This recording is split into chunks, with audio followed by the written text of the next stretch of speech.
what's maybe a misconception that might be out there about new capital coming into environments like this that you'd like to squash?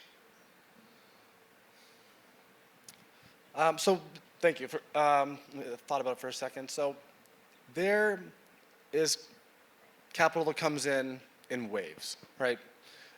People get very, very tight with writing checks in the VC community ahead of the election. Then after the election, things open up a little bit.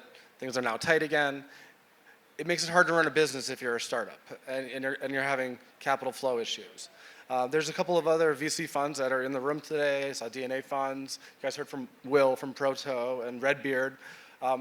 What we want to see is we want to see partnerships and coalescence. So that way we're not building the same box twice. And that's going to mean there's going to have to be some strategic mergers. But we want to see our capital be deployed efficiently. And we want people to major in the majors. We would like to see stacked technologies and companies being supported along the way. And what we can do as an ecosystem is take the peaks and the troughs out of the business cycle or the VC investment cycle through things like, discounted access to compute during a bear market.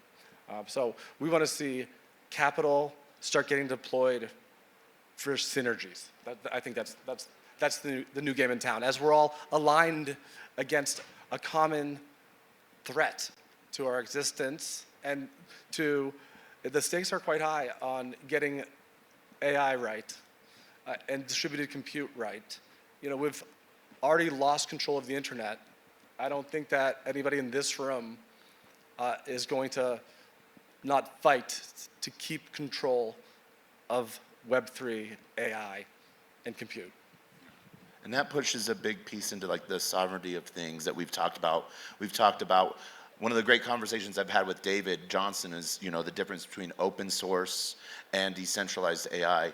And can you split deeper into sovereign AI and what that means in like the broad spectrum of things?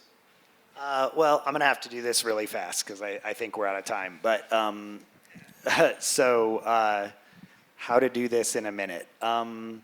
So history shows us that every major technological evolution causes a centralization of power around the nexus of who controls that next evolution. And this has happened epoch after epoch of human history, and we're at what could be the end of that chain right now.